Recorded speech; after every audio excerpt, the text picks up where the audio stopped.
Mr. Speaker, and thank you to colleagues. It's an honor to stand virtually to join you this evening to contribute to this debate. I am currently in my home riding and honored to recognize and acknowledge the territory of the Saanich Nation. I raise my hands to all of you and say Haishka, Haishka Siem in the language of the traditional people of this land. And I hope that C-11 will actually deliver on some of the ideas to increase the Indigenous content of what we see in our broadcast media in this country. We have a lot of work to do. Look, I want to address this bill. I thought a lot about it because there's been some debate where the notion that we need to do more for Canadian content has been somewhat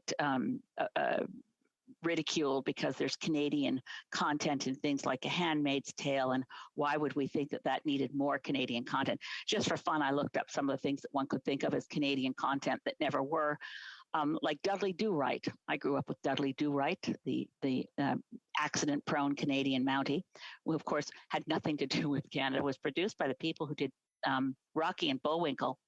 And then that was in the 60s when I used to watch it. And then in 1999, there was a Hollywood film based on the cartoon. And of course, none of the people involved were Canadian, and the characters who were Indigenous, played in ways that were racially and culturally inappropriate and offensive, were played by actors who were not themselves Indigenous.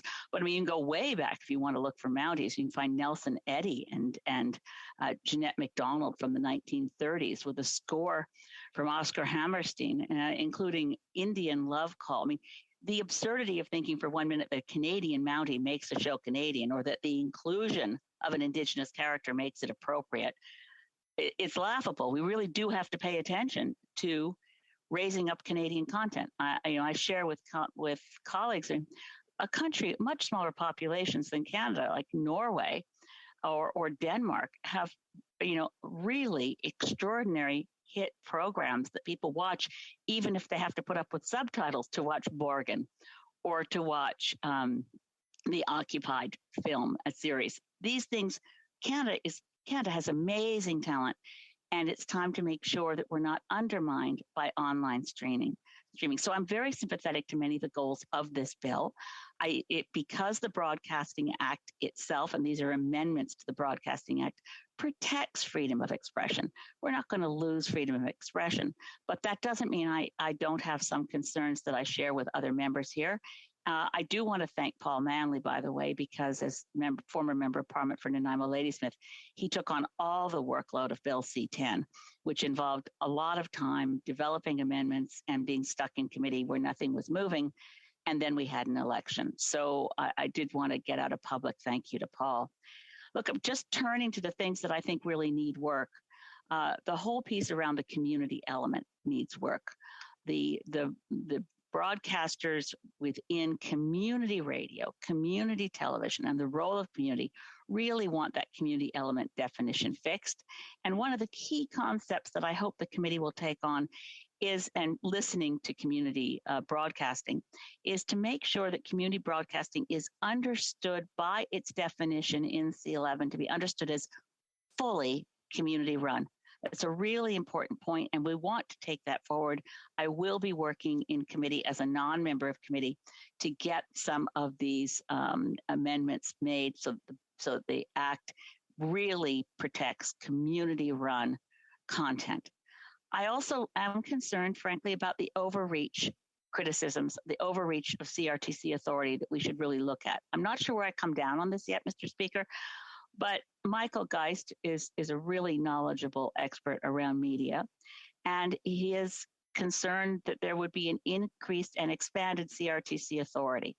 Now, I did used to practice in public interest law, and I went through some really mind-numbing long hearings like review of revenue requirements for Bell and breaking up of Bell and all the kinds of things that CRTC did. It's a very powerful administrative body, and I just want to mention that to colleagues. A lot of the councils and advisory bodies to government, regulatory agencies, generally provide advice to government. In the case of CRTC, it has decision-making authority and can only be overturned by a cabinet-level decision. So it's really important that we're careful. This is our one opportunity to really say what CRTC is supposed to do and what it's not supposed to do is when we're legislating. So let's make sure we get that right. I have to say my confidence in the CRTC was shaken when I realized that they had put on cable networks across Canada, Russia Today, RT, a disinformation source that's undermined this country's democracy. I don't know how that was ever concluded to be a good idea, but I'd like to make sure that we know that we've given the CRTC the right instructions by legislation to make sure they're regulating and protecting Canadian content, ensuring the survival and the flourishing of our artistic community, our Indigenous community, French language. On doit avoir les. We need to ensure that there is broadcasting in French. This is essential for our multicultural country. But I'm not certain that with Bill C-11, we have done things perfectly. This is not yet perfect. The other piece I really want to mention is what we do about online content and social media. I really want to commend, and I know that the honourable member for Fleetwood Port Kells made reference to it, but the recent work of former Chief Justice Beverly McLaughlin and the quite brilliant academic director of the Centre for Media, Technology and Democracy at McGill, Taylor Owen. This is a very important point, and it's regulate the system, not the speech. So I really do think that our social media approaches shouldn't be to look for when there's been a transgression and then go out and punish. I don't think the government or the CRTC should be trying to figure out when speech is hate speech or when it's libelous. I really think we need to create a system where the social media enterprises have to themselves take on responsibility to be fully transparent, to be accountable, and really this, I'm just going to read this into the record before I run out of time, Mr. Speaker, but this is from an article by former Supreme Court Chief Justice Beverly McLaughlin and Taylor Owen. Quote, for too long, the issue of online harms has been erroneously framed as one of individual bad actors and the regulation of speech. But the problem is one of systemic risk, and it must be addressed as such. Canada now has the chance to learn from and build on policies that other countries have attempted, and we have the chance to get it right. And that's from a recent May 9th article, Regulate the System, Not the Speech. We can do this, and whether it's in this bill or in many of the others that are looking at social media, we have to fix this. I really appreciate, Mr. Speaker, that you have just given me a sign that means a lot, goes right to my heart, the peace sign. I appreciate it, but I think you meant 2 minutes. So I will close there 1 minute and just say, let's get C-11 to committee. Let's get it right. Thank you. Give peace a chance. Questions and comments? The Honourable Member for Fleetwood Port Kells. Thank you, Mr. Speaker. And to the member from Saanich Gulf Islands, I would appreciate her reflections on what we have heard from the Conservatives. I mean, they make some very strong points about freedom of speech, etc. But how does that compare with their party's policy toward the CBC, which they say they would defund and basically try and get out of the news business? Is there a conflict there that she could comment on? Honourable Member for Saanich Gulf Islands. Thank you, Mr. Speaker. Honestly, I think those are the honourable member for Fleetwood Port Kells, who is a dear friend. I think maybe conflating some things there, because it's not so much freedom of speech that's offended by calling for the end of the CBC, but really making sure we have a public broadcaster that can deliver things that the private sector doesn't care about. I lament how many cuts have been made to CBC that we've lost the supper time news. My swim coach, believe it or not, in our fitness program in Parliament, we used to have Pierre LaFontaine, the former Olympic swim coach, help me learn to swim. And my dear friend Joy Smith, who used to represent the Conservative parties, well, we all learned how to swim really well because Pierre LaFontaine helped us. Pierre LaFontaine said, when CBC lost the supper time news, they stopped covering local sports. That was a great way that we had more kids involved in sports and more parents involved. was that CBC used to have enough money to cover local tournaments, local events, where our news media in this country, whether community supper time news, whether national news coverage, has suffered from being undermined. The private sector companies like CTV and Global have been undermined by competition from all kinds of news sites that and Google and so on that took away their advertising revenue at the same time that they've had cutbacks. We need to fund CBC properly. As far as freedom of speech, again, the Broadcasting Act says that freedom of expression is protected.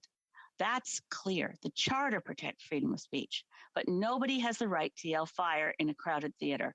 They never have had that right. That's freedom of speech misused, and it's not an absolute right, never has been. Questions and comments? Question commentaire. L'honorable député de Longueuil-Saint-Hubert. The Honourable Member for Longueuil-Saint-Hubert. Well, Mr. Speaker, it is the artist in me that is rising tonight. I don't know if people here realize, but in Montreal, members of the Artists' Union, 80% of them earn less than $20,000 a year. That's quite something. A major theater actor in Quebec only a few years ago was taking on the biggest roles, playing at the Gilles Duceppe Theatre, at the Théâtre du Nouveau Monde, playing big roles at night, rehearsing during the day. And at the end of the year, after doing all that, she had only earned $35,000. And I'm talking about one of the greatest actresses that Canada has ever known. Artists can barely put a meal on the table, and the pandemic has only made it worse. So this bill, C-11, we could have voted on it a year ago, and it would have helped artists. I'm not just talking about theater artists, but also television actors, musicians, everyone in the sector. I'd like to hear from my colleague about the fact that the Liberals started an unnecessary election, and thus they delayed a really important piece of legislation to help our artists. The Honourable Member for Saanich Gulf Islands. I'd like to thank my colleague for the Bloc Québécois. The goal of this bill, one of its goals, is to protect our artists and actors and creators, directors. We need to protect their role in our society because our wealth as a society depends on them. The soul of Canada lies in our artists. So I completely agree. It was unnecessary to have this